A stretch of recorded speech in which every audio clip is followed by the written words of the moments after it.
यार कोहली और पाकिस्तान का रोमांस आई डोंट नो कब ये ख़त्म होगा भाई। जब भी आते हैं वो पाकिस्तान के ख़िलाफ़ कि रन्सों के अंबार लगा देते हैं, मोस्टली आउट भी नहीं होते हैं। और कल भी हमने देखा कि आउटस्टैंडिंग बैटिंग हमें नज़र आई विराट कोहली की जानिब से। ठीक है, सेंचुरी के राहुल ने भी की है, रोहित ने भी रन्स किए, शुभमन गिल ने भी रन्स किए, लेकिन कोहली कोहली है यार। जिस तरीके से वो अपनी इनिंग्स बिल्ड करता है, जिस तरह की उसकी स्ट्रोक मेकिंग है, जिस तरह की वो fitness on the field show करता है, that keeps him apart from the others. और स्पेशली प्रेशर गेम्स के अंदर, स्पेशली पाकिस्तान इंडिया का मैच है, प्रेशर तो सबके ऊपर ही होता है, लेकिन एक बंदा ऐसा है दोनों टीमों में, विराट कोहली, कि जिसको लगता है कि ही लव्स प्रेशर, कि अंडर प्रेशर उसने परफॉर्मेंस देनी ही देनी होती है। कमाल की इनिंग्स उन्होंने कल खेली। और बिल्कुल जैसे कहते हैं ना, पता भी नहीं चला और वो सो कर गए। कई मौके पे लगा थोड़ा सा स्लो हुए, फिर एकदम से गेयर शिफ्ट किया, लेकिन क्या कमाल से उन्होंने अपनी जो इनिंग्स थी उसको बिल्ड किया, और आखिर में जाके वो तो बिल्कुल ही वो ब्रूटल हो गए थे। तो ओवरऑल देखते हैं जी, तो एम्बैरसिंग परफॉर्मेंस पाकिस्तान के लिए। नो डाउट कि जी हमारे पास अच्छे बॉलर्स मौजूद हैं। बॉलिंग लाइनर आप कह सकते हैं हमारी स्ट्रॉन्ग है। फास्ट बॉलिंग, स्पिन डिपार्टमेंट हम स्ट्रगल कर रहे हैं पिछले कुछ दिनों से, और मिडिल ओवर्स में विकटें लेने वाला जो इशू है वो तो अपनी जगह पे कायम है। अब इस मैच के अंदर बहुत सी चीज़ें सीखी होंगी पाकिस्तान टीम ने, और आई थिंक सबसे बड़ा लेसन यही है जी कि शाहीन हमेशा नए बॉल से आउट नहीं कर सकता भाई। नसीम शाह नए बॉल से हमेशा आउट नहीं कर सकता। पार्टनरशिप लग सकती है ओपनर्स ऊपर से। वो अग्रेसिव क्रिकेट, जैसे कि हमने कल का जो गेम प्लान देखा, स्ट्रैटेजी देखी इंडिया की, उस पर थोड़ी आगे चल के बात करते हैं, लेकिन पाकिस्तान पे पहले बात करते हैं कि यार ये दोनों ऊपर से अगर आउट नहीं करते हैं तो उसके बाद क्या, फिर ख़त्म हो गया मैच आपका, आपने जस्ट गिव अप कर देना है, या आपने कोई टेक्टिकली आपने कोई चेंजेस लेके आनी है, कोई फील्ड प्लेसमेंट्स, बॉलिंग चेंजेस। तो वो मिसिंग नज़र आया। मतलब कहने का ये कि कोई प्लान नज़र नहीं आया। वो कहते हैं ना जी कि कोई भी प्लान हो, चाहे वो जितना भी बुरा हो, वो प्लान ना होने से हमेशा बेहतर ही होता है। तो आई थिंक कि थोड़ा सा सोचना होगा पाकिस्तान टीम मैनेजमेंट को कि अगर आपने टॉप की टीमों के साथ खेलना है, उनसे मैचेस जीतने हैं, तो आप सिर्फ इंडिविजुअल ब्रिलियंस के ऊपर इन्हिसार नहीं कर सकते हैं। एज अ टीम आपको परफॉर्म भी करना होगा, और अपने जो वेपन्स हैं उनको इस्तेमाल भी आपने करना होगा। बॉलिंग में अर्ली ऑन थोड़ी सी हम कह सकते हैं कि लक थोड़ा फेवर किया इंडियन बैट्समैन को, स्पेशली शुभमन गिल को, कि उनके कैचेस ड्रॉप हुए। शायद वो कैचेस हो जाते, थोड़ा सा मोमेंटम शायद पाकिस्तान की तरफ आ जाता, लेकिन जो टोन सेट की, that was Shubman Gill. Under the, आप कह सकते हैं जी कि उनके ऊपर काफ़ी क्रिटिसिज्म हो रहा था कि सिर्फ उन्होंने इंडिया के अंदर रन्स किए हैं, बाहर जाके उतने रन्स नहीं किए, अंडर प्रेशर रन्स नहीं किए। तो उन्होंने कल वो चीज़ तो एक शो की कि ही हैज़ द टैलेंट, और जिस फॉरगेट द टेक्निक या उनकी बाकी चीज़ें, लेकिन जो उनका इंटेंट था, जो उनका कॉन्फिडेंस लेवल था, वो काबिल दीद था। और उसी में उन्होंने कल काउंटर अटैक किया, रन्स की तरफ गए, और एक मौके पे तो बिल्कुल रोहित को उन्होंने क्वाइटर साइड पे रखा हुआ था, and he took the lead and he set the tone for Indian team. तो most of credit goes to Shubman Gill, जिस तरह उसने ऊपर से रन्स किए, जल्दी रन्स किए, शाहीन पे अटैक किया, नसीम पे भी अटैक किया, जो भी बॉलर आया उस पर पहले अटैक किया। उसके बाद हमने देखा कि रोहित शर्मा ने भी फिर अपने बाजू खोले, और उसके बाद फिर नेक्स्ट डे जाके हमने देखा इट वॉज ऑल अबाउट के राहुल एंड विराट कोहली। के Rahul, good news for Indian team के जी वो फिटनेस से फिट होके वापस आए हैं, और आते ही उन्होंने अच्छी फॉर्म शो की है। और I think just about the right combination आप कह सकते हैं कि जिस नंबर पे वो खेले हैं, ऊपर शुभमन गिल है, रोहित है, तो एक आपको एक स्ट्रॉन्ग बैटिंग लाइनअप नज़र आ रही है। और आई थिंक ये फॉर्मेशन उनको सूट भी करेगी इस एशिया कप में भी, और आगे आने वाले वर्ल्ड कप के अंदर भी। तो बैटिंग तो हमेशा से इंडिया की तगड़ी थी, और उन्होंने बार बार प्रूव किया, और उन्होंने एक दफ़ा फिर प्रूव किया है कि उनके पास क्वालिटी बैट्समैन मौजूद हैं।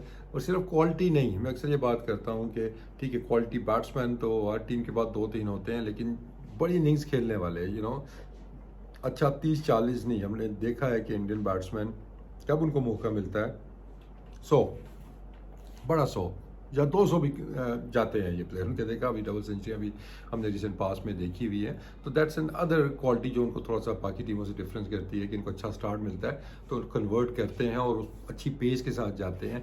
तो जब भी बात होगी हाई स्कोरिंग मैचेस की, 300 से ऊपर, 350, 325 रन होंगे, तो वहाँ पे Indian batting lineup more comfortable होगी compare to Pakistani batting lineup, जो कि 260, 270 वहाँ तक कंफर्टेबल फील करते हैं, अपने उससे कंफर्ट जोन से बाहर निकलने की उतनी ज़्यादा कोशिश नहीं करते जितना उनको रेगुलर बेसिस पे करनी चाहिए थी। हमारी लास्ट सीरीज़ ऑस्ट्रेलिया से हुई थी, उसमें चीज़ों को कुछ पुश किया गया, कुछ प्लान्स बनाए गए, हमने चेज़ किए, लेकिन ऑब्वियसली वो डिफरेंट पिचेस थी, डिफरेंट प्रेशर था, होम सीरीज थी आपकी, और उसमें हमने ऑस्ट्रेलिया के खिलाफ बड़े रन चेज़ किए। तो दैट शोज़ कि एबिलिटी मौजूद है, सिर्फ इंटेंट और जो माइंड सेट है उसको चेंज करना होगा।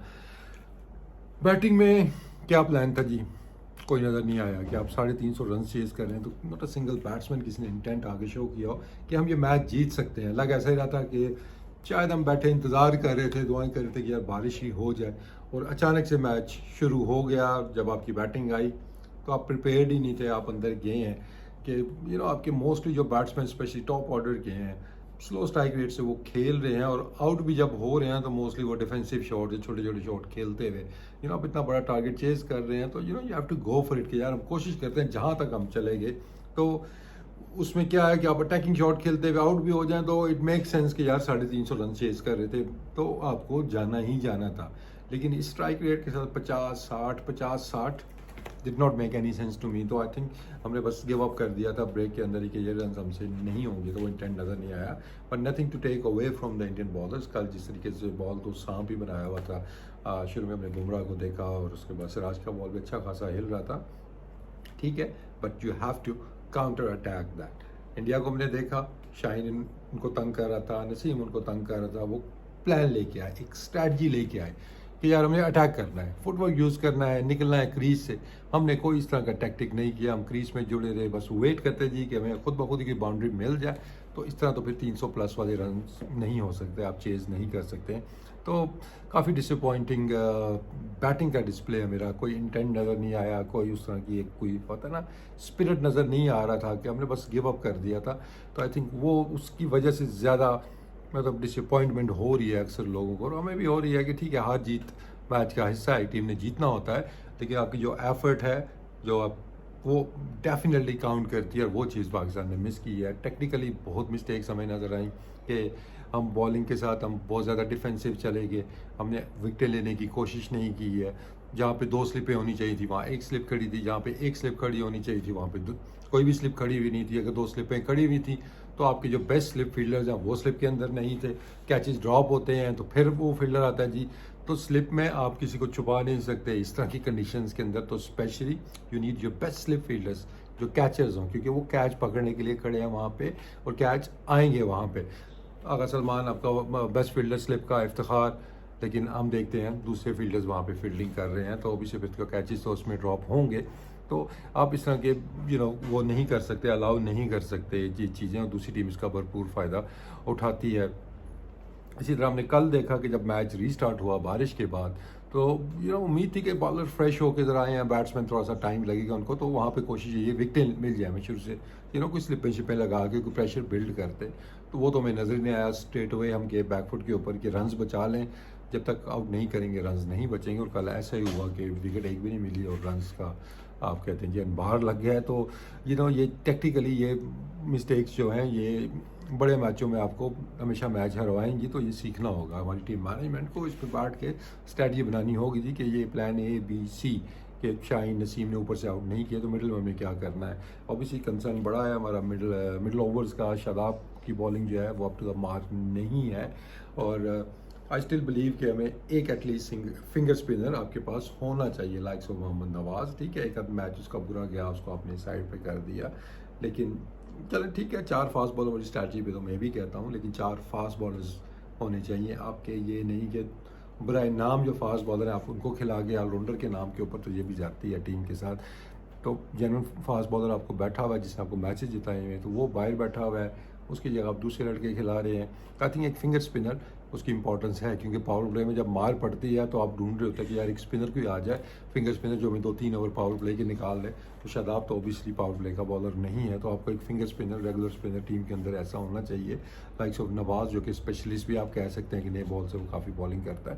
तो आई थिंक दोबारा से देखना होगा। बाकी अब देखते हैं जी इंजरीज़ का क्या सीन है अभी, हारिस का और नसीम का। और मुझे लग रहा है कि कोई ख़ास उनका नहीं है, शायद एक मैच उनको रेस्ट होगा, श्रीलंका वाला मैच वो रेस्ट करेंगे तो आगे आने वाले मैचेस के लिए वो अवेलेबल होंगे। तो overall very disappointing performance Pakistan की रही है। फिर मैं कहूँगा कि it's not about winning and losing, it's how you lose. आप किस तरह वो मैच खेले हैं। तो ये मैच तो हम बस खेले ही हैं जीतने के लिए, शायद उस तरह लग नहीं रहा था कि हम जीतने के लिए खेल, हम सिर्फ मैच खेल रहे थे। तो इंडिया ने एक स्ट्रॉन्ग मैसेज दे दिया, आप एक ही है कि या आप फाइनल में अगर पाकिस्तान पहुंचता है, इंडिया पाकिस्तान का फाइनल होता है और पाकिस्तान वहाँ पे कम बैक करता है, जीतता है, that will do lot good for Pakistan कि वो यहाँ से मोमेंटम लेके वर्ल्ड कप के अंदर जाएंगे। लेकिन इस तरह की परफॉर्मेंस रिपीट होती है तो फिर आपका वर्ल्ड कप का जो मोमेंटम है या यहाँ से आप जो कॉन्फिडेंस एक लेके जाना चाहते हैं वो काफ़ी हद तक शैटर हो जाएगा। बट लेट्स होप जी कि हमारी जो बॉलिंग लाइनअप है उन पे तो पूरी उम्मीद है कि they can make a strong come back. Batting step up उनको करना होगा, इस तरह की बैटिंग करके आप बड़ी टीमों को नहीं हरा सकते हैं, चाहे वो उनकी बॉलिंग